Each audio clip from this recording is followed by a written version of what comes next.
곧 예배가 시작됩니다. 온라인으로 하나님께 드리는 예배에 정성을 다해 임해 주시기 바랍니다. 온 가족이 함께 모여 거룩하게 예배를 드립니다. 부모가 아이들의 훌륭한 영적 교사 역할을 하시길 바랍니다. 단정한 복장으로 예배를 드립니다. 성경책을 지참합니다. 예배 10분 전부터 예배 준비를 완료하고 기도합니다. 올바른 자세로 모든 순서에 정성을 다해 참여합니다. 핸드폰보다는 TV나 컴퓨터 모니터로 예배를 드립니다. 예배에 집중하여 하나님의 은혜를 기대합니다. 헌금은 정성껏 준비해서 우편으로 보내시거나 직접 교회 사무실 헌금함에 봉헌합니다. 주 예수 내 맘에 주 예수 내 맘에 들어와 계시는 변하여 새 사람 되고 내가 늘 바라던 참빛을 찾음도 주 예수 내 맘에 오신 주 예수 내 맘에 오신 주 예수 내 맘에 오신 물밀듯 내 맘에 기쁨이 넘침을 주 예수 내 맘에 오신 주 예수 내 맘에 들어와 계시는 망령들 행실을 끊고 머리털보다 더 많던 내 죄가 눈보다 더 희어졌네 주 예수 내 맘에 오신 주 예수 내 맘에 오신 물밀듯 내 맘에 기쁨이 넘침을 주 예수 내 맘에 오신 내 맘의 소망을 든든히 가짐을 주 예수 내 맘에 오신 의심의 구름이 사라져버림도 주 예수 내 맘에 오신 주 예수 내 맘에 오신 주 예수 내 맘에 오신 물밀듯 내 맘에 기쁨이 넘침을 주 예수 내 맘에 오신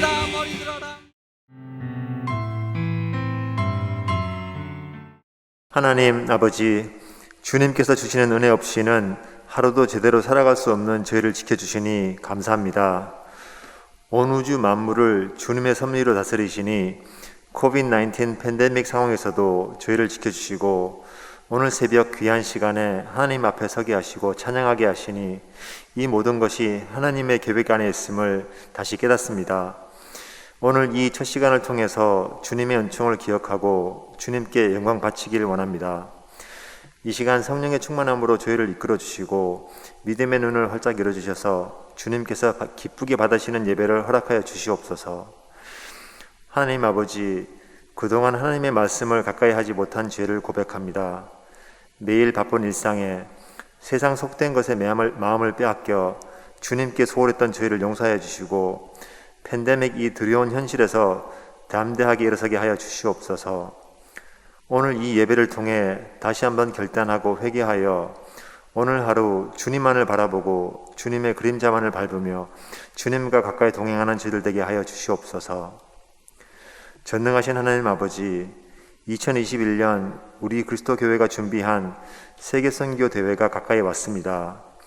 아직 어려운 팬데믹 상황이지만 지혜롭게 준비하여 오직 하나님이 주인공 되시는 사업이 되게 하시고 이를 위해 온 마음과 정성으로 준비하시고 기도하시는 모든 성도님들, 사역자들 머리 위에 뜨거운 성령의 은혜를 내려 주시옵소서. 이런 고난 속에서도 한결같은 수고와 사랑으로 저희들의 신앙이 자라나고 주님이 내려주신 복음의 사명을 잘 감당하는 참된 주님의 종들이 되기를 원합니다. 전 세계 여러 나라에서 고군분투하시는 전도사님들의 기도를 들어주시고 함께 한 목소리로 찬양하고 예배드릴 수 있는 은혜를 허락하여 주시옵소서. 하나님 아버지, 오늘 단위에 세워주신 한혜진 목사님, 준비하신 디모데전서 말씀하실 때에 성령 충만하게 하시고 육신의 강건함을 허락하사 아프지 않게 하여 주시옵소서. 그의 마음과 입을 오직 주님의 말씀으로만 채워주시고 그의 말씀이 저희들의 마음에 크나큰 믿음의 나무로 자라나게 하여 주시옵소서. 하나님 아버지, 지난 몇 달간 코비드-19이 심하게 퍼져서 많은 성도와 이웃들이 경제적으로 신체적으로 힘들어하고 있습니다. 그 어려움을 주님 사랑의 손으로 어루만져 주사 그들 마음에 위로와 평강이 있게 하여 주시옵소서. 모든 걸 주님께 의탁하오며 귀하신 예수님 이름으로 기도드렸습니다. 아멘.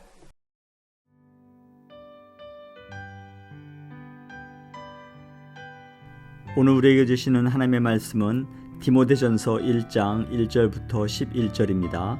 함께 봉독하시겠습니다. 우리 구주 하나님과 우리의 소망이신 그리스도 예수의 명령을 따라 그리스도 예수의 사도된 바울은 믿음 안에서 참 아들된 디모데에게 편지하노니 하나님 아버지와 그리스도 예수 우리 주께로부터 은혜와 긍휼과 평강이 네게 있을지어다. 내가 마게도냐로 갈 때에 너를 권하여 에베소에 머물라 한 것은 어떤 사람들을 명하여 다른 교훈을 가르치지 말며 신하와 끝없는 족보에 몰두하지 말게 하려 함이라. 이런 것은 믿음 안에 있는 하나님의 경륜을 이룸보다 도리어 변론을 내는 것이라. 이 교훈의 목적은 청결한 마음과 선한 양심과 거짓이 없는 믿음에서 나오는 사랑이거늘 사람들이 이에서 벗어나 헛된 말에 빠져 율법의 선생이 되려 하나 자기가 말하는 것이나 자기가 확정하는 것도 깨닫지 못하는도다. 그러나 율법은 사람이 그것을 적법하게만 쓰면 선한 것임을 우리는 아노라. 알 것은 이것이니 율법은 옳은 사람을 위하여 세운 것이 아니오 오직 불법한 자와 복종하지 아니하는 자와 경건하지 아니한 자와 죄인과 거룩하지 아니한 자와 망령된 자와 아버지를 죽이는 자와 어머니를 죽이는 자와 살인하는 자며 음행하는 자와 남색하는 자와 인신매매를 하는 자와 거짓말하는 자와 거짓 맹세하는 자와 기타 바른 교훈을 거스르는 자를 위함이니 이 교훈은 내게 맡기신 바 복되신 하나님의 영광의 복음을 따름이니라. 아멘. 오늘부터 이제 디모데 전서를 새벽에 함께 묵상하도록 하겠습니다. 디모데 전서는 이 목회 서신이라고 우리가 부릅니다. 목회 서신은 디모데전서, 디도서가 있는데요. 디모데와 디도는 사도 바울의 중요한 믿음의 동역자죠. 그래서 사도 바울은 디모데를 에베소 교회에 두고 목회하도록 그렇게 에베소 교회로 파송을 했고요. 디도는 그레데에 있는 교회에서 목회하도록 그렇게 파송을 했습니다. 이 디모데전서는 그런 점에서 디모데는 사도 바울이 참 믿음으로 난 영적인 아들 디모데이기 때문에 그 믿음으로 난 영적인 아들 디모데가 에베소 교회에서 목회할 때 목회를 잘 하도록 지혜와 또 교훈과 권면을 주는 그런 목양서신이죠. 그렇다고 이 디모데전서가 목회자들만에게 주는 그런 편지가 아니고 말씀이 아니고 수신자는 물론 목회자인 디모데였지만 그러나 이 디모데에게 주신 이 사도 바울의 교훈과 권면의 말씀은 목회자인 디모데뿐만 아니라 모든 교회 성도들에게 다 필요한 말씀으로 주신 서신이 바로 디모데 전서입니다. 이 디모데는 이제 가족 배경을 보면 아버지가 헬라인이고 어머니가 이제 유대인이죠. 그래서 혼혈인이라고 우리가 말할 수 있습니다. 아버지가 헬라인이지만 유대 사회는 이 엄마 계열로 유대인을 이렇게 이제 판별하지 않습니까? 그도 그럴 것이 엄마가 유대인일 때 그 아이를 유대 교육으로 또 말씀으로 잘 양육할 수 있기 때문에 유대 사회에서는 엄마 라인으로 유대인을 규정하는 그런 전통이 있죠. 그런 점에서 아버지가 헬라인이지만 유대인의 전통을 가지고 자란 사람이 바로 디모데라 할 수 있습니다. 이 디모데가 이제 예배소 교회에 남아서 목회를 할 때 이 사도 바울이 이제 디모데에게 목양의 아름다운 교훈과 지혜를 이제 디모데에게 편지로 쓴 서신이 바로 이제 디모데 전서입니다. 1절 보니까 우리 구주 하나님과 우리 소망이신 그리스도 예수의 명령을 따라 그리스도 예수의 사도된 바울은 2절 믿음 안에서 참 아들 된 디모데에게 편지하노니 하나님 아버지와 그리스도 예수 우리 주께로부터 은혜와 공율과 평강이 내게 있을지어다. 사도 바울은 자신이 예수의 사도라고 자신을 소개하고 있죠. 예수의 이 복음을 전하는 사도인 이 바울은 자신이 사도 된 것은 자신이 원하고 자신이 결심해서 된 것이 아니라 그리스도 예수의 명령에 따라서 자기가 사도의 부르심을 받고 사도의 직분을 감당하고 있다라고 분명히 이야기하죠. 여기서 우리는 중요한 교훈을 배우지 않습니까? 우리가 가진 직분, 목회자나 장로, 권사, 집사 이 모든 직분은 우리가 원해서 또 교회를 오래 다녀서 그래서 우리가 받는 직분이 아니라 우리가 받는 이 직분은 하나님의 명령, 주님의 명령이고 또 그 명령에 의해서 우리가 부르심을 받아 행하는 것이죠. 명령은 지키는 것이죠. 군대에서 명령은 여러분 생명과도 같지 않습니까? 그러니까 우리가 어떤 직분을 받았다 그러면 내가 원하면 그 직분을 감당, 원치 않으면 그 직분을 내려놓고 이런 게 아니라는 거죠. 하나님의 명령에서 내게 직분을 주셨으면 나는 그 명령에 따라 어떻게 하죠? 본인은 그 명령에 따라 생명을 바치는 거죠. 하나님이 우리에게 직분을 주었을 때 그것은 명령이기에 우리가 그 명령을 받은 우리는 딱 한 가지 우리가 해야 할 의무가 있죠. 충성되이 그 직분을 잘 감당하는 거죠. 저와 여러분이 직분을 받았습니까? 그 직분 하나님이 명령하셔서 우리에게 주신 거기 때문에 우리는 그 명령을 받고 명령한 대로 그 직분을 충성스럽게 잘 감당할 수 있는 저와 여러분 우리 모두가 되길 간절히 소원합니다. 그러면서도 인사말에 참 벌써부터 은혜가 있지 않습니까? 사도 바울은 자신의 사도라고 고백하면서 서두에 편지 서두에 뭐라고 이야기합니까? 우리의 소망이 누구라고요? 예수 그리스도라고. 그리고 또 2절에 보니까 뭐라고 이야기합니까? 우리 주께로부터 은혜와 공율과 평강이 내게 있을지어다. 저는 1절 2절 묵상하면서 참 요즘같이 힘들고 어려운 이 팬데믹, 정말 이 코로나 어려운 이 전염병 사태를 우리가 지나가면서 참 우리가 정말 힘들고 어려운 일을 많이 겪습니다. 사업은 사업대로, 또 직장은 직장대로, 교회는 교회대로 얼마나 많은 제약과 어려움이 우리 앞에 놓여 있습니까? 뿐만 아니라 우리 가족들 중에, 우리 자녀들 중에 참 코로나로 인해서 지금 그 치료하기 위해서 병원에서 사투를 벌이고 있는 우리 성도들의 자녀들도 있습니다.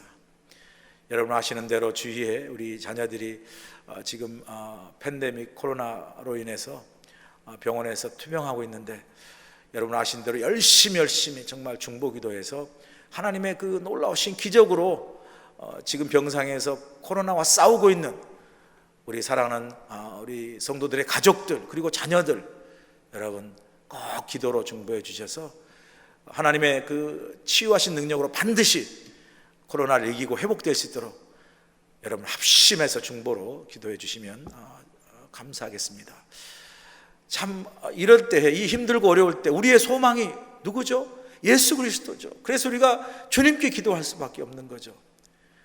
정말 이 어렵고 힘든 때를 지나갈 때 우리 마음이 참 두렵고 불안하고 참 염려와 근심 가운데 있을 때 그런 우리의 염려와 근심을 다 제어하시고 불안과 염려에 사로잡힌 우리의 생각과 마음을 붙잡고 지켜주실 분은 우리 주님밖에 없죠. 그래서 사도 바울은 우리 주께로부터 은혜와 공율과 평강이 우리에게 온다라고, 내게 올지어다라고 이야기합니다. 사랑하는 여러분, 여러분 삶에 많은 힘들고 어려운 일이 있습니까? 정말 우리가 어찌할 수 없는 어려운 삶의 현실과 문제와 고난 속에서도 잊지 마시죠. 우리의 소망은 바로 우리 그리스도 예수님이시고, 그 예수님으로부터 우리가 정말 필요한 것, 은혜, 공율, 평강이 우리 주님께로 나옴을 여러분 꼭 잊지 마시고, 힘들고 어려울 때 더욱더 믿음의 주 온전케 하신 예수 그리스도를 바라보고 주님 붙잡고 그 주님 믿는 믿음 안에서 꼭 은혜와 평강 속에 믿음으로 승리하는 저와 여러분 될 수 있기를 간절히 소원합니다. 그러면서 사도 바울은 왜 디모데를 에베소 교회에 파송하여 그 교회를 목회하도록 두었는지를 3절에서 설명하고 있지 않습니까? 내가 마게도냐로 갈 때 너를 권하여 에베소에 머물라 한 것은 어떤 사람을 명하여 다른 교훈을 가르치지 말며. 마게도냐로 사도 바울이 떠나면서 에베소 교회는 사도 바울이 3년이나 머물면서 개척했던 교회거든요. 참 많은 정성과 시간을 쏟았던 이 에베소 교회, 이 교회를 두고 떠나면서 디모데를 그 교회의 목회자로 파송하여 두고 가면서 디모데에게 중요한 목회적 과제를 남겨두지 않습니까? 당부하지 않습니까? 그게 뭐죠? 그 교회 안에 어떤 무리들이 복음이 아닌, 예수 그리스도의 복음이 아닌 다른 교훈을 가르치는 것을 막으라는 거죠. 복음의 진리를 수호하라는 거죠. 그 교회 안에 다른 교훈이 어떻게 들어와서 교회를 어지럽게 하는지를 4절에서 구체적으로 설명해 주지 않습니까? 4절 보시죠. 신하와 끝없는 족보에 몰두하지 말게 하려 함이라. 이런 것은 믿음 안에 있는 하나님의 경륜을 이름보다 도리어 변론을 내는 것이니라. 디모데 교회에서 다른 교훈의 그 구체적인 내용이 뭐죠? 이 두 글자로 4절에서 요약하고 있습니다. 신하와 끝없는 족보, 여기에 빠지지 말게 하라는 거죠. 여기 신하라는 거 뭐죠? 바로 그리스 헬라 문화에서 말하는 많은 신하들 있죠. 그 신하. 그리고 끝없는 족보는 그 유대교회에서 말하는 그 율법에 따르는 여러 가지 족보와 여러 가지 율법의 규정들에 대한 소위 율법주의에 대해서 이야기하는 거죠.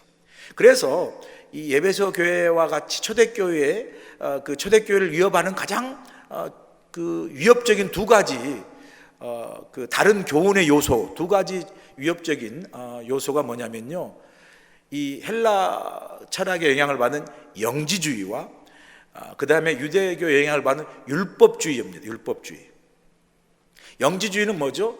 영지주의는 그 철학에서 말하는 그 세계를 이원론으로 보죠.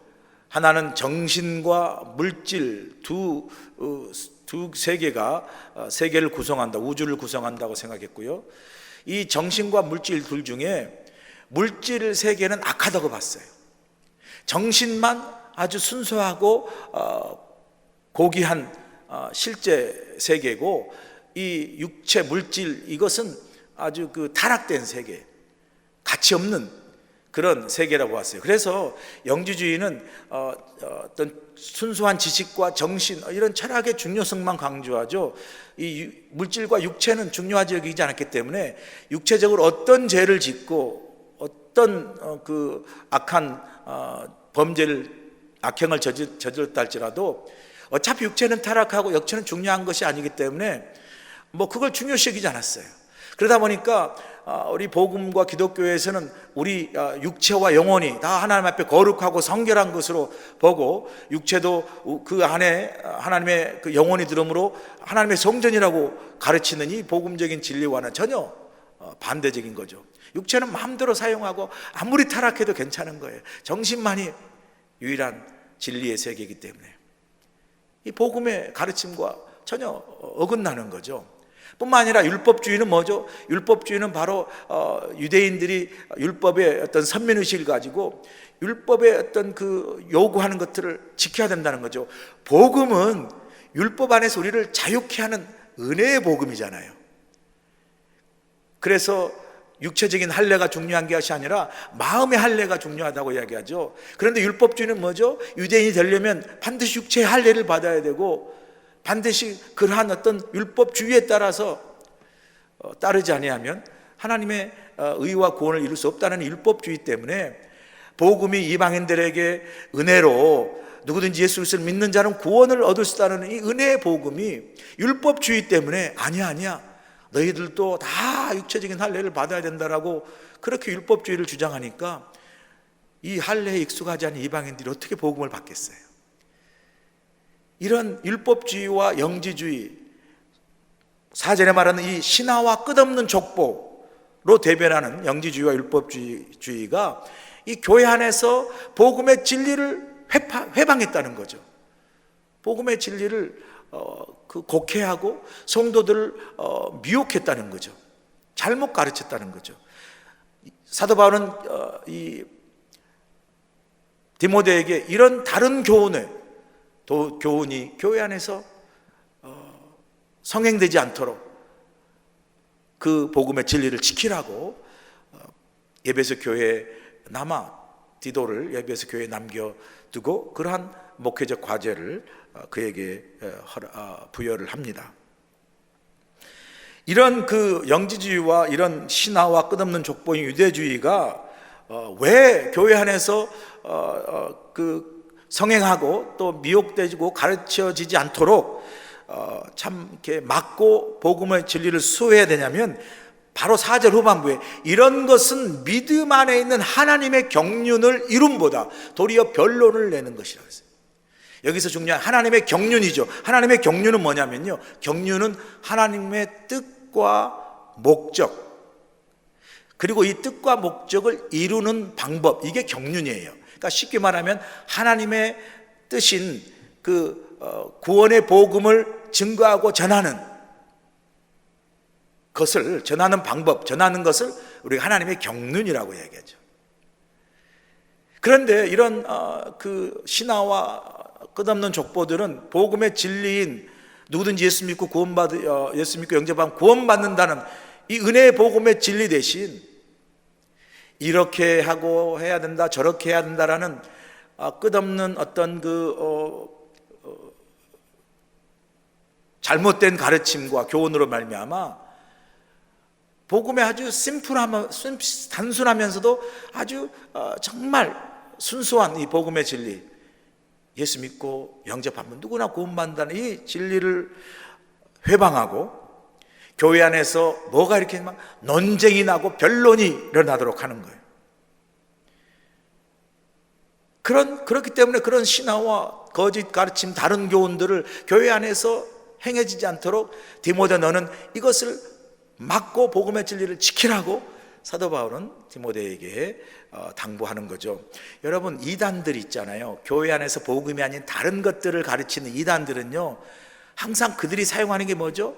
이 복음의 아주 단순하고 순수한 진리들의 질문을 갖게 하고 의문을 갖게 하고 그리고 논쟁하고 토론하고 변론해. 그게 아니라는, 잘못됐다는 거죠.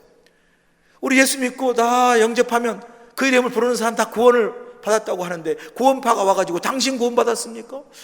나 구원 받았는데? 누구든지 예수 믿고 영접하고 그 이름을 부르는 자는 구원을 받는다고. 내가 주님을 믿고 내가 정말 주님을 구주로 고백하면 그럼 구원 받는 건데, 갑자기 와가지고 당신 구원 받았습니까? 그게 구원 받은 게 아닙니다. 막 이렇게 이야기하면 이제 막 헷갈리는 거죠. 마음에 막 이 갈등과 의심이 생기는 거죠. 이런 마음의 그 논쟁과 변론과 또 성도들 간의 논쟁과 변론을 일으켜서 막 교회가 복음의 진리에서 막 멀어지게 하고 교회가 막 이런저런 일로 논쟁하고 다투고 싸우게 만들어요. 여러분, 신천지 같은 이단들이 어떻게 하죠? 교회 안에 슬쩍 들어와 가지고 교회가 가르치고 있는 복음의 순수한 진리들이 그게 아니라고, 그게 정말 구원받은 게 아니라고, 목회자나 다른 사람이 가르친 게 그게 아니라고, 우리한테 와서 성경 공부하라고 사람들을 꿰어 모여서 엉뚱한 걸 가르쳐요. 처음에는 아니라고 하는데도 자꾸 가르치고 세뇌가 되면 그게 진리인 걸 믿어버려요. 그렇게 해서 사람들 모았다가 교회 안에서 세를 모아서 교회 안에 서로 싸우게 만들고 갈등하게 만들어가지고 교회가 분란이 일어나가지고 교회가 막 성도들끼리 싸우고 나가고 하다 보면 교회가 축소되고 약해지면 나중에는 그 신천지 사람들이 계속 들어와서 그 교회를 통째로 접수해버리는, 정복해버리는 그런 전략을 쓰지 않습니까? 이게 복음의 진리에 거하기보다 변론과 논쟁과 다툼을, 다른 교훈과 거짓 가르침으로 변론과 논쟁과 다툼을 통해서 교회를 회포하고 복음을 회파하는 이단들의 아주 교묘한 책략이고 방법이에요. 그래서 우리가 영적 분별력을 가지고 잘 지킬 필요가 있어요. 누가 이상한 사람이 밖에 성경 공부하자 늘 말씀드리지만 하지 마세요. 교회도 성경 공부 얼마든지 많이 있어요. 누가 용하다는 목사님이 하와이 와가지고 요한계시를 가르친다? 그 다 아주 수상하고 이상한 것들이에요.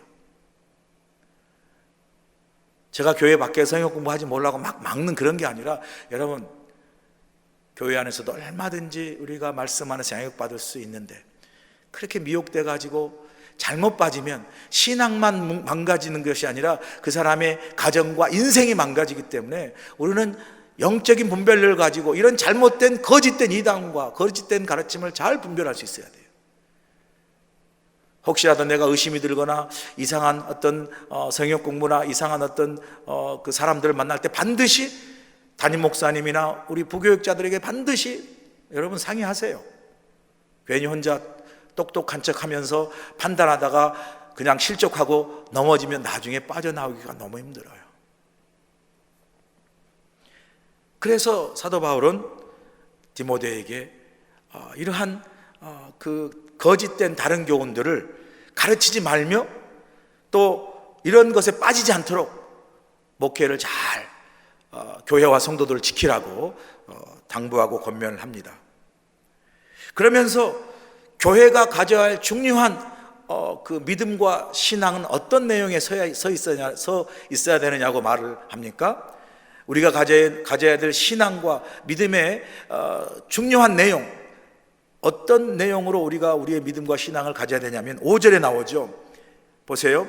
우리가 가져야 할 이 복음의 교훈, 신앙의 교훈, 그게 뭐죠? 이 교훈의 목적은 청결한 마음과 선한 양심과 거짓이 없는 믿음에서 나오는 사랑이거늘. 여기 중요한 거 나오죠. 교회가 어디 위에 서 있어야 돼요? 우리의 신앙과 믿음이 어디 위에 서 있어야 됩니까? 중요한 4가지가 나오고, 첫 번째가 뭐죠? 청결한 마음. 두 번째가 뭐죠? 선한 양심. 세 번째가 거짓 없는 믿음. 여기에 믿음, 소망, 사랑, 그 중에 제일은 뭐라고? 사랑이라고 말씀한 것처럼 여기에 사랑을 더하라고 이야기하죠. 교회가 어디에 서 있어야 됩니까? 우리의 신앙이, 믿음이 어디에 서 있어야 됩니까? 첫 번째, 청결한 마음이에요. 청결한 마음. 왜 우리가 청결한 마음을 가져야 되죠? 예수님께서 마태복음 5장 8복에 뭐라고 이야기하죠? 마음이 청결한 자는 그들이 하나님을 볼 것이요. 우리가 청결한 마음을 가져야 하나님을 보죠. 여러분, 우리가 믿는 대상이 하나님인데, 우리가 믿는 대상이 하나님을 우리가 믿고 또 우리가 하나님을 바라보고 하나님을 우리가 깨닫지 못한다면 우리의 믿음이 어떻게 온전히 서겠습니까? 마음이 청결해야 하나님을 볼 수 있다라고요. 마음이 청결해 하나님을 알 수 있다라는 소리죠. 두 번째, 어디에 서 있어야 합니까? 선한 양심에 서 있어요. 여러분, 예수님께서 초대교회 이제 예수님께서 그 복음서에 보면 그 구원의 이제 역사를 이루는 공생애를 할 때 바리새인들과 많이 논쟁하고 변론하지 않습니까? 그때 예수님께서 바리새인들에게 이렇게 책망을 합니다. 이 바리새인들아, 이 양심에 화인 맞은 자요. 양심에 화인 맞은 자요. 양심이 뭐죠? 양심이 불타버렸다는 거죠. 양심이 없다라는 거예요, 여러분. 그러니까 하나님의 아들 예수님이 그렇게 하늘나라의 그 진리와 복음의 진리를 말해도요, 바리새인들은 그 예수님의 말씀을 깨닫지 못해요. 왜? 양심에 화인이 맞았기 때문에. 그 말씀이 그렇게 마음에 부딪힘에도 불구하고 이게 내게 주신 말씀이다라고 그 마음의 문을 열고 받아야 될 텐데 양심이 불타버렸어요. 마음이 딱딱하게 그냥 굳어져 버렸어요. 화인을 맞아 버렸어요. 그러니까 하나의 말씀이 그 심령을 울리고 심령을 깨우질 못하는 거예요. 하나의 말씀이 능력이 없어서가 아니라 그 양심이 화인마저 선하지 않기 때문에. 그래서 선한 양심이 필요하다고 이야기하죠. 그리고 세 번째 뭐냐? 거짓 없는 믿음의 교회와 우리의 신앙이 서 있어야 되죠. 왜 거짓 없는 믿음이 중요합니까? 여러분, 믿음은 하나님의 능력이 역사하는 통로잖아요. 근데 그 믿음이 거짓이면 하나님의 능력이 역사할 수가 없잖아요. 왜? 하나님의 능력이 역사하는 통로인 믿음이 거짓이니까. 그러니까 경건의 모양은 있는데 경건의 능력이 없어요. 믿음의 모양은 있는데 믿음의 능력이 없어요. 신앙의 모습은 있는데 신앙의 능력이 없는 거죠. 왜요? 거짓 믿음이기 때문에. 여기다가 사랑을 더하라. 하나님을 사랑하는 그 사랑,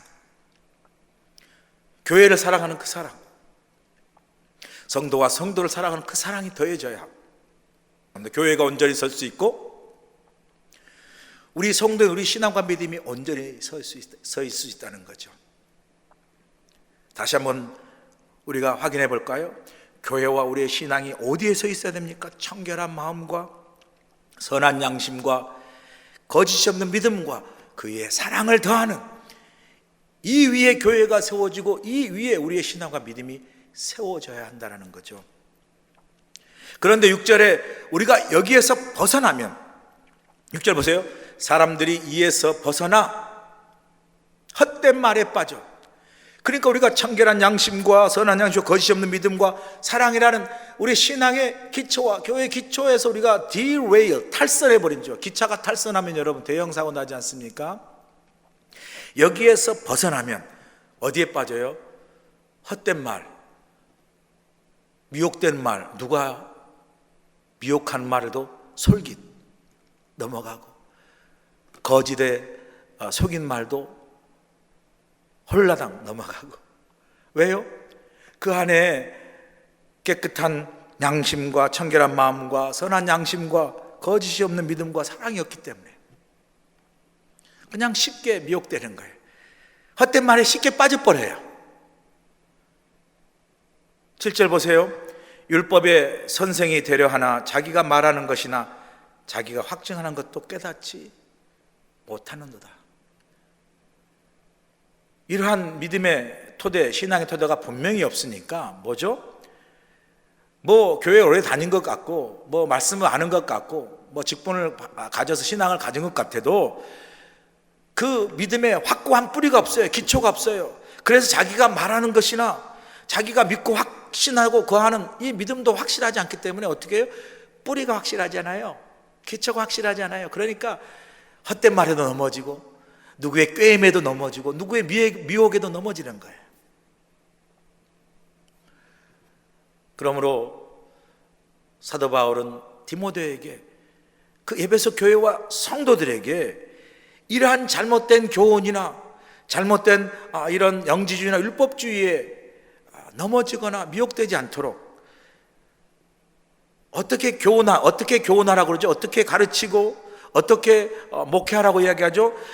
교회가 또 성도가 청결한 마음과 선한 양심과 거짓 없는 믿음에서 사랑을 더하여 온전한 교회, 온전한 믿음으로 설 수 있도록 교회를 지키고 복음을 지키고 성도를 목양하라는 거죠. 우리가 이렇게 할 때 바로 복음이 하나님의 영광을 드러내는 하나님의 영광의 복음이 될 수 있다는 거죠. 여러분, 교회의 가장 중요한 목적이 뭐죠? 복음을 증거하고 전하는 거잖아요. 이 복음이 누구죠? 예수 그리스도잖아요. 그리고 이 복음의 구체적인 예수 그리스도인데 그 예수 그리스도의 복음의 구체적인 내용은 뭡니까? 죄인된 우리를 예수님이 대신한 십자가 달려 죽으심으로 우리의 죄를 다 사해 주시고 우리의 죄를 다 용서해 주시고 이제부터 우리 공로나 우리 자격이나 어떤 우리 의에 의해서가 아니라 누구든지 예수를 믿고 부르기만 하면 구원을 받는다라는 이 은혜의 복음, 구원의 복음을 증거하고 전하는 것, 이게 바로 교회의 사명이잖아요. 왜 복음이 영광의 복음입니까? 바로 이 복음으로 여러분 생각해 보세요. 죄인된 우리가 복음을 알지 못하고 주님을 믿고 영접하지 못하면 우리 어디에 있어요? 죄 가운데 어둠 속에 있잖아요. 여러분, 죄와 어둠에는요 영광이 없어요. 수치만 있죠. 부끄러움만 있죠. 그런데 이 복음으로 말미암아 우리가 구원받고 죄로부터 사함받고 자유함을 얻으면 우리가 뭐예요? 빛으로 나오잖아요. 은혜의 빛으로, 생명의 빛으로 나오잖아요. 구원받고 하나님의 자녀가 되잖아요. 그렇게 할 때 우리가 거룩하신 하나님의 그 영광, 이 복음으로 우리가 죄에서 자유될 때, 자유함을 얻을 때 우리는 그때서야 비로소 어둠의 자녀인 죄의 자녀가 아니라 빛의 자녀인 하나님의 자녀가 되는 거죠. 바로 이 구원받고 하나님의 자녀가 됐을 때 우리는 뭘 경험하죠? 하나님의 은혜와 하나님의 영광을 경험하는 거예요. 그래서 우리가 받은 복음 뭐예요? 하나님의 영광의 복음인 거예요. 영광의 복음.